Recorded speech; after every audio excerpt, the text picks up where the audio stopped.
ஓம் சாந்தி. K Surajbhai அவர்களின் தாரணை வகுப்பு டிசம்பர் 27, 2024. பகவானுடைய மகா வாக்கியம்: நீங்கள் சுயமரியாதையின் இருக்கையில் நிலைத்திருப்பீர்களானால் அனைத்து சக்திகளும் உங்களது கட்டளையை ஏற்று நடக்கும். சுயமரியாதையின் இருக்கையானது அனைத்திலும் உயர்ந்ததாகும். சுயமரியாதையின் மனநிலை நம்மை அகங்காரத்திலிருந்து காப்பாற்றுகிறது. இந்த இருக்கையின் கீழே நசுங்கி அநேக பிரச்சனைகளும் அழிந்து போகின்றன. எனவே வாருங்கள், சுயமரியாதையின் இருக்கையில் அமர்ந்திருப்பதற்கான பயிற்சியை மேற்கொள்வோம். எப்போது இத்தனை அழகான இருக்கை நமக்கு கிடைக்கப்பெறுகிறதோ அதிலிருந்து நாம் ஏன் கீழே இறங்க வேண்டும்? பாபாவின் மகா வாக்கியத்தை நினைவு செய்வோம். உங்களது சுயநிலை உயர்ந்ததாக இருக்குமானால் சூழ்நிலைகள் தாமாகவே மாறிவிடுகின்றன. மேலும் உயர்ந்த மனநிலையை உருவாக்கிக் கொள்வதற்கான ஆதாரம் சுயமரியாதை பயிற்சியே ஆகும். எனவே நாம் சுயமரியாதையை பயிற்சி செய்து கொண்டே இருப்போமானால் நமது மனநிலை பக்குவப்பட்டுவிடும். அதன் பின்னர் பிரச்சனைகளாகவே இருக்காது. பாபாவின் ஓர் அழகான மகா வாக்கியம்: யார் சுயமரியாதையின் சீட்டில் நிலைத்திருக்கிறார்களோ அவர்களுக்கு பாபாவின் குடிநிழல் எப்போதும் இருக்கிறது. யார் சுயமரியாதையின் இருக்கையில் நிலைத்திருப்பார்களோ தந்தை அவர்களுக்கு பொறுப்பாளராவார். யார் அந்த இருக்கையில் நிலைத்திருப்பதில்லையோ அவர்களுக்கு அவரவரே பொறுப்பாளர்களாவார்கள். நாம் இந்த விஷயங்களின் மீது கவனம் செலுத்துவோம். யார் சுயமரியாதையில் நிலைத்திருப்பார்களோ வெற்றியானது அவரது முன்னும் பின்னும் திரிந்து கொண்டிருக்கும். மரியாதை நிழலை போன்று அவரது பின்னால் வரும், அவரது சரணத்தில் வந்து விழும். எனவே நாம் சுயமரியாதையின் மீது மிகுந்த கவனம் செலுத்துவோம்.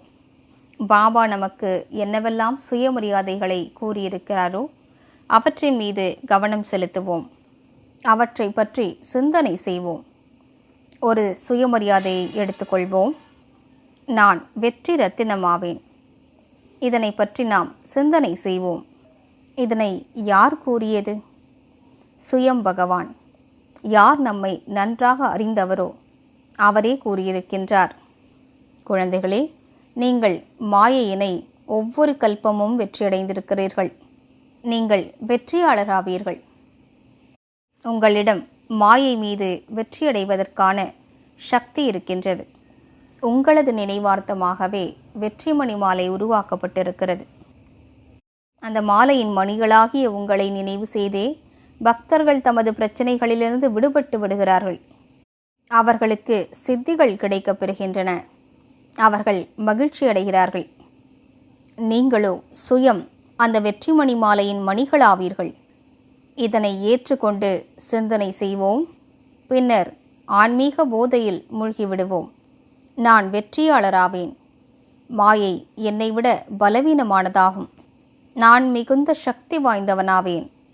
அடுத்த சுயமரியாதை: நான் மாஸ்டர் ஞானசூரியனாவேன். இதுவும் அழகான பயிற்சியாகும். இன்று முழு நாளும் இந்த இரண்டையும் பயிற்சி செய்வோம். ஞானசூரியன் என் தலை மீது இருக்கின்றார். நான் மாஸ்டர் ஞானசூரியன். எங்களிடமிருந்து வெளிப்படும் சக்திகள் இவ்வுலகிலுள்ள மாயையின் கிருமிகளை அழிக்கின்றன. இப்படிப்பட்ட சுயமரியாதைகளை பயிற்சி செய்வதனால் ஈஸ்வரிய காரியத்தில் மிகப்பெரிய உதவி செய்கிறோம். அநேக ஆத்மாக்களை மாயாவிடமிருந்து காப்பாற்றுவதற்கான உயர்ந்த காரியத்தை செய்கிறோம். நம்மிடமிருந்து வெளிப்படக்கூடிய சர்வ சக்திகளின் கிரணங்கள் நாலாபுறத்திலும் உள்ள வாயுமண்டலத்தை சக்தி வாய்ந்ததாக ஆக்குகின்றன. இது பாபாவின் மகா வாக்கியமாகும். ஒரு இடத்தின் சூழலை நீங்கள் மாற்ற விரும்பினால் அங்கே நான் மாஸ்டர் ஞானசூரியன் என்ற சுயமரியாதையினை தொடர்ந்து பயிற்சி செய்யுங்கள். எனவே இன்று முழு நாளும் இந்த இரண்டு சுயமரியாதைகளை பயிற்சி செய்வோம். நான் வெற்றி ரத்தினமாவேன். வெற்றி பெறுவதற்கான சக்தி என்னிடம் இருக்கிறது. வெற்றி எனக்கே கிடைக்கப்பெறும். சுயம் பகவான் கூறிவிட்டார், வெற்றி உன்னுடையதே என்று. பகவானுடைய வார்த்தைகளின் மீது நமக்கு முழு நம்பிக்கை இருக்க வேண்டும். இரண்டாவது, நான் மாஸ்டர் ஞானசூரியனாவேன். சூரியனைப் போன்று ஒளிமயமானவனாவேன்.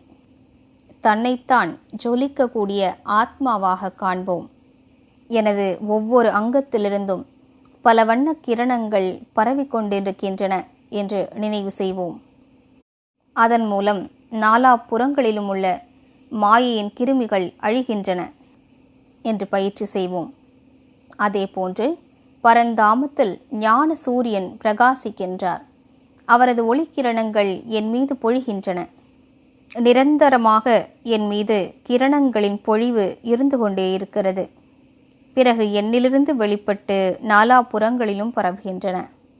இவ்வாறு பயிற்சி செய்து கொண்டே இருப்போம். ஓம் சாந்தி.